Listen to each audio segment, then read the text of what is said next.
Hi everybody, it's Friday the 22nd. We got back home yesterday and I was really tired and I had to take family tricks, so I didn't update, but I did finish Meet Cute and I just got back from the dentist, so my upper mouth area is numb, so I don't know how well I'm talking. But this is definitely a Meet Cute collection of stories. I read The Dictionary of You and Me by Jennifer L. Armentrout, and that one was really cute. It took place around like a library and a girl who worked there and trying to track down a book that needed to be returned, and her kind of flirting with the guy who had the book, who needed to return the book. It was cute. I liked it. Yeah, it was cute. Yep. Then The Unlikely Likelihood of Falling in Love by Jocelyn Davies. This one was really cute. A girl who is really into math, like she's taking her AP Stats class. She sees the letter B is really hard for me to say right now, a boy in a passing subway train, and she makes her paper about the likelihood of whether she would see him again, like in all these different circumstances. So she keeps track of it for this report, and it's just really fun because she's all into math, and like everyone else she knows is really creative, and instead of really like pitting math against creative people, I felt like it still lends some creativity to mathematics. I don't know. It was really cute. I thought it was nice to see some high school girls who were interested in math, because I don't see that in books very often. So that was really good. And I liked the writing. The writing was very interesting. And I could tell that the author probably also enjoyed math because that's the feeling that I got from reading it. Like it was really cute. Then I read 259 Million Miles by Cass Morgan. So this was a sci-fi story. I think so far Cass Morgan has pretty much just written sci-fi stories. And I can't blame her. Like it's an interesting topic, and this one was interesting. It's kind of nearest future, so it's not that different from our current timeline, but these two kids are competing for a place in a team that goes to Mars to make Mars habitable, basically. And our main character, a guy, which that was the first story in this book that was written from a male point of view. Everything else had been from a female perspective, and I was like pleasantly surprised at that. So it was good, and I liked it, and it was one of those ones that ended hopeful, and it was really cute. I don't know, that's the word I keep coming up with for all these stories, because they're cute. All right, they're all cute. So that one was a good one for sci-fi, and I liked the voice. The character, he had some anxiety issues, and I think it was well done without being overbearing in the text, in the writing. It was really good. I liked it. And then I read Something Real by Julie Murphy, which, okay, Julie Murphy, I really loved her other short story I read in the other collection, and I loved this one. This one was so cute. These two girls, one of which is fat, because Julie Murphy, she's got her fat protagonist, and she's really the only one I've read that continues to write fat protagonists, and I was like, I like that. Like, that's really nice. And I think her character was biracial as well, so they compete for a TV, like a reality TV dating game, basically, where they are competing against each other, these two girls, for the chance to date a celebrity that they both admire, this musician. And it was really cute. The voice is always really well done. I love Julie Murphy's writing style. It's very, I don't know. It's very there. Like, I'm into it. I'm into it as soon as I read her stuff. So I can't wait to read Ramona Blue in a little bit. I'm looking forward to it after reading this second story by her. Like, Julie Murphy so far, I was like, 2 for 2. We're going strong. I like it. That was a really cute story. That was another one of those that I was like, I could have read more. I could have read a whole book about these two people and their story. There was a storyline of a family death again that I was like, why are so many of these stories having this? I need content warnings. Like, I wish stories would have that kind of stuff. But overall, that one was a really cute book like that. I wanted more. I wanted more. And then I read Say Everything by Huntley Fitzpatrick. And that one was a very, I liked the, I guess the concept with it. This girl and I guess her family have hit hard times, so they are no longer as affluent as they once were. And this rich boy basically, like, it takes her on a date, and it ends up with this whole thing that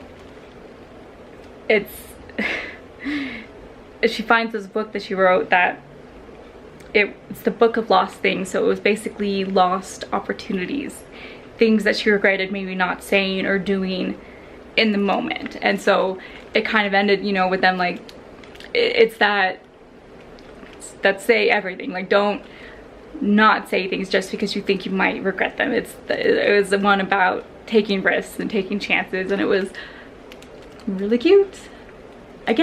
Once again, I don't know. I don't know.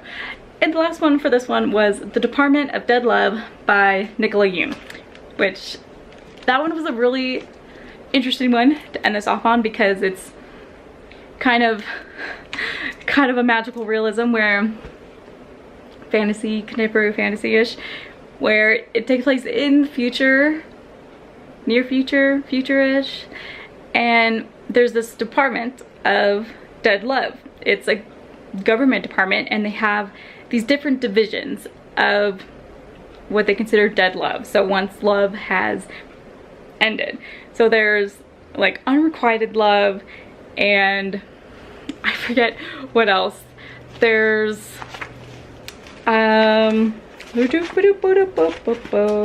there's unrequited love, and just like breakups, and what did they say? Oh, bereavement. So when like the other person has died, like, and they consider that like the love has ended. And there's a department that is new, or not new, it's autopsy of love. What? The department is new, and it's a relationship autopsy.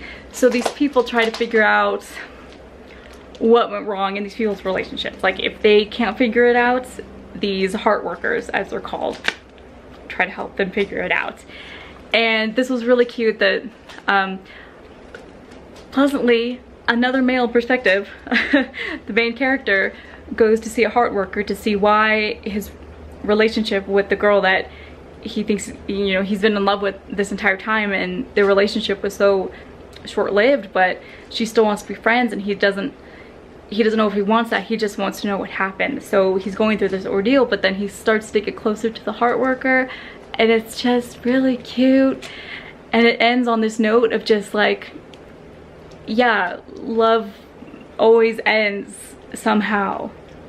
somewhere, but love also has to start somewhere.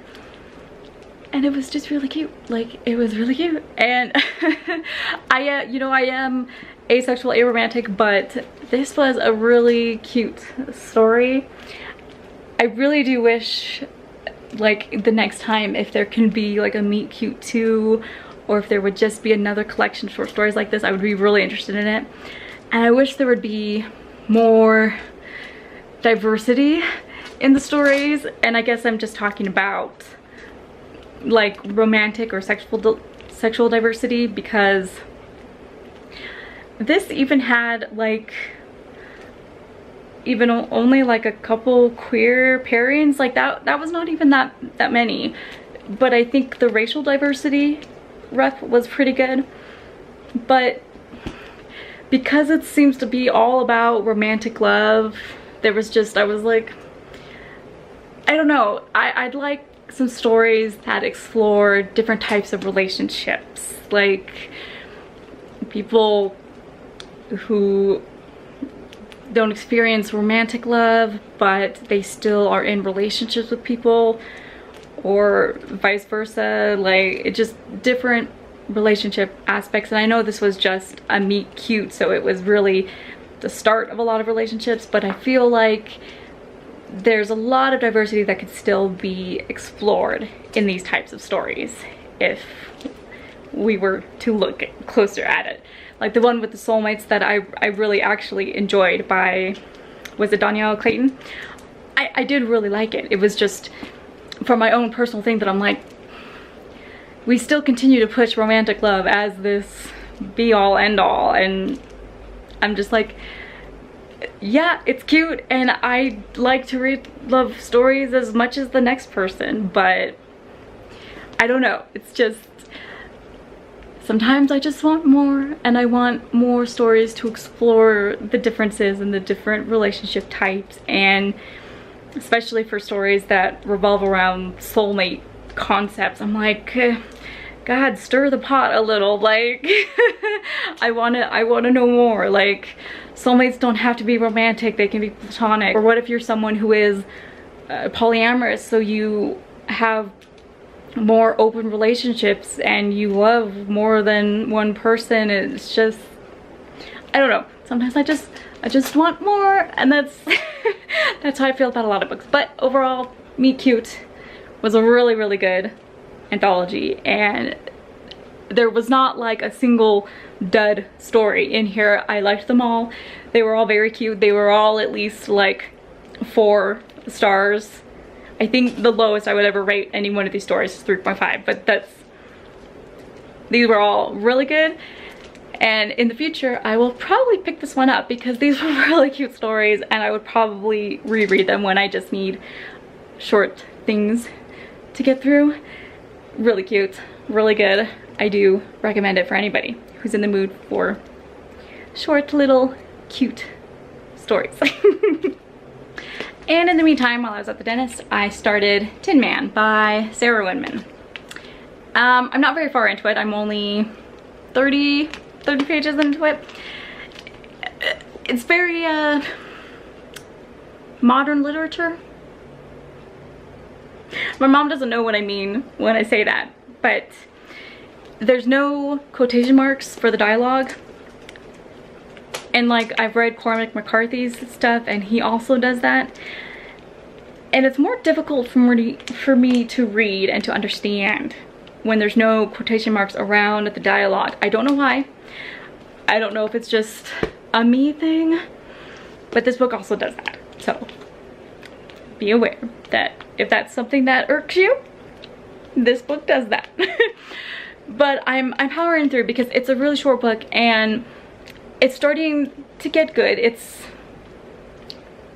slow, but I can see that maybe it's starting to reveal some information, I guess. I'm gonna power through it and hopefully finish reading it today since it's pretty short. Of course, I also need to write today and I don't know if that's going to happen. I need to get to it though. I also have not opened my computer in many days, so I haven't checked YouTube and I haven't done anything, and people have been talking to me and I'm just like, sorry. sorry. I haven't been on my social media or anything. My migraines have been so bad that I guess I've just been up and down. And I've only been up awake long enough to barely do anything during the day. So I feel better today. That hopefully once the numbing stuff wears off, I'll feel better. So I'm gonna keep reading this, and then hopefully towards the end of the day, it's only, it's not even 1 o'clock yet. So towards the end of the evening, I will probably get my computer out and try to write some. Countdown Arrival is coming up, and I don't have that much time to prepare. And I really wanted to finish this book, this draft, before the end of the month. But that didn't really happen because I spent the first half of the month not writing. So now that I have a week left, that's not going to happen. And it's getting to the point where sometimes I wonder if I should just move on from this book. Not to give up on it, but just that I know this book still needs quite a bit of work in terms of draft revisions, and I don't know, I still have so many book ideas that I want to write that I'm tempted to work on like one of my contemporary standalone ideas for this Camp NaNoWriMo, just to get a book like out there and written so that I can try to maybe look for an agent with something that maybe is feasible and easier for me to write than my current book, which is not, it's not easy. It's not easy. It's just, it's time consuming. And I don't know, I kind of don't want to go through another camp where I'm still struggling to finish the same draft of this book with all of the point of view changes that I'm doing and structural changes, that it's just intensive. So I'm kind of considering what I'm doing for camp this year. I don't know what I'm going to do. If I'm going to at least maybe start one of my other books and see where it gets me, and maybe just like sort of work on my current work in progress. That's what I'm looking at right now. Is what is my plan for July? I don't know. I have a week left to figure it out, so I'm gonna take that time to figure it out. Maybe I will outline a couple different stories and see which one is more feasible for me to write in July. I don't know. I'm just hoping that I'll be able to figure something out in the meantime. Okay, so I'll update you guys later once I've gotten a little bit further into this, and we'll see if I get any writing done today, okay? Bye!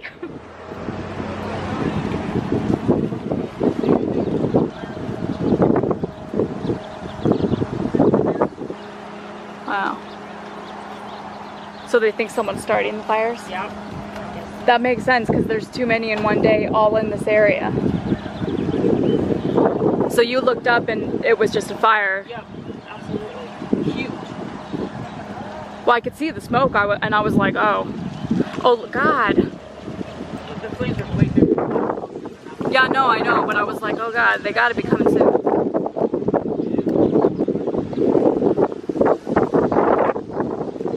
So that was scary. There was a fire. There's a set of houses, well, the connected houses right behind us, and there's a lot right behind them. There's a fire in that lot, and my mom just opened the door and she's like, call 911, there's a fire right behind us. And I was trying to call 911, but it had a busy tone because I assumed so many people were calling 911, probably the people in the homes behind us. And when I went out the back, all you could just see was the clouds of smoke, and thankfully by the time I was going outside, the fire department was already pulling up, so they have it under control. But that's quite scary because there was already a fire. There's a main street across the way from our house, so in a lot next to the businesses there was already a fire there just a little bit ago. So the fire department, one of the guys stopped and asked if we'd seen anything, because I guess they think someone is going around starting the fires, because this is probably actually at least the third fire today. There was one on another side of town, so I don't know if someone is going around starting fires, but that's scary because one was at least in an empty field close to businesses, but not really.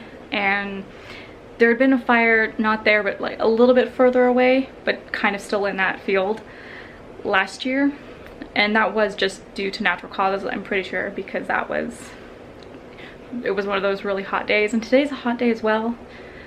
But it's kind of coincidental that we've had this many fires in one day. We don't really have fires like that here, not so many, and especially in this area. So I don't know, it's scary if someone is going around and just decides to set a fire in the empty lot in between houses. I'm like, and we have a lot next to us that's also empty, but in between homes, and I'm just like, I guess we're gonna have to keep an eye out. And thankfully a lot of our stuff is still packed from our trip because we just got back yesterday, but it's one of those that you get into panic and you're just like, okay, like what are we gonna grab and go if we have to, like. So this came up last year too with the fires, and you know, I made a go bag and stuff of important documents and papers, and I guess I'll just have to make sure that we have that all ready again this year. I'm worried now that there's a person going around starting fires, and just, all right, that was it seems to be under control now, but yeah, that was pretty scary. So it's Saturday and I finished reading Tin Man. I just kind of felt like sitting down this morning and just reading for once in my life. I guess the more I get back into reading, the easier it gets. And it helps that this one was short.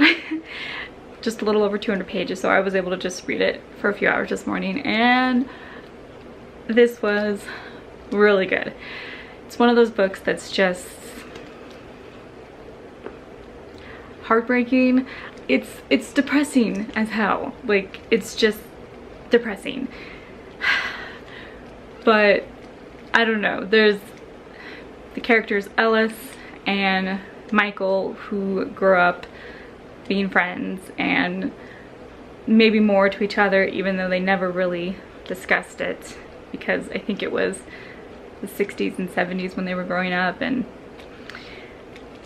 Ellis marries Annie, and you know, their twosome becomes a threesome, but it really is like they share so much love between each other that this is one of those books that I was like, polyamory, but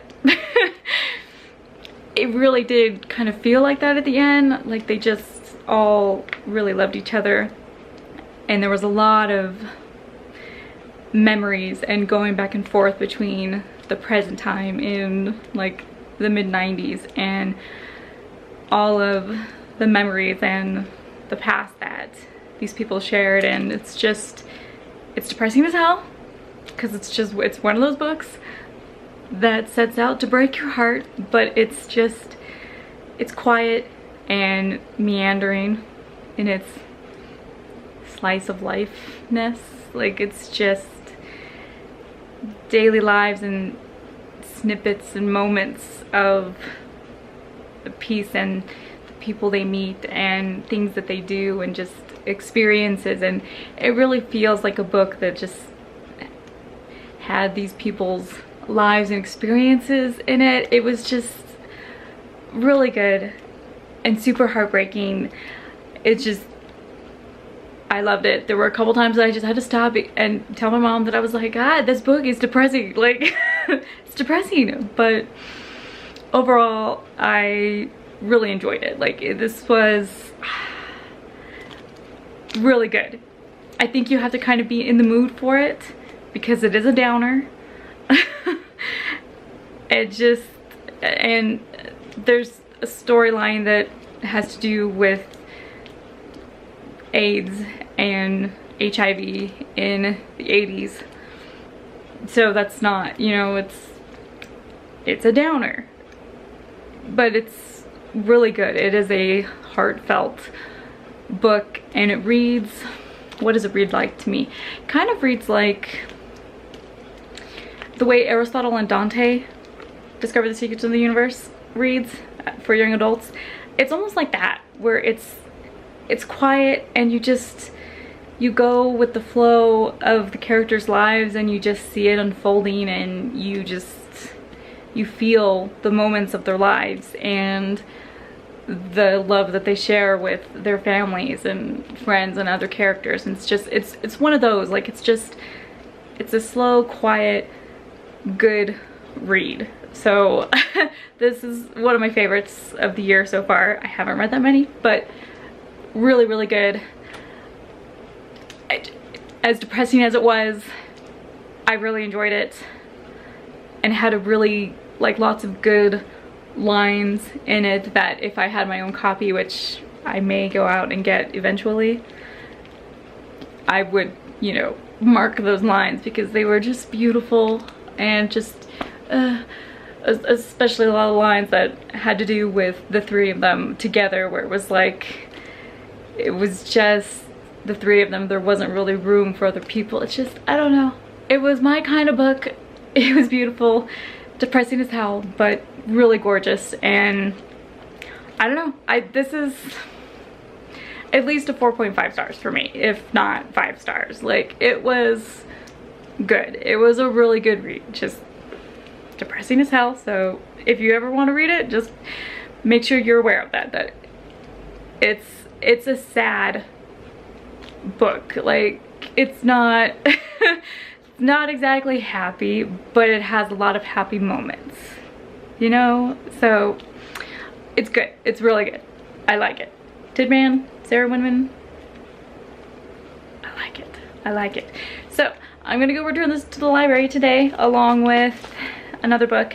I don't know what I'm going to start next. I will have to think about that, I guess. I am thinking about reading Ramona Blue next, just because I did read that other story by Julie Murphy in that collection. It's just, I really like her writing style and her characters. So I think I'm gonna pick up this one next and see if I can get this read, and maybe one more before the end of the month. I don't know. It's the 23rd right now, so I do have time, but I also need to get back to writing, so I can't just sit down and read all day like I did this morning.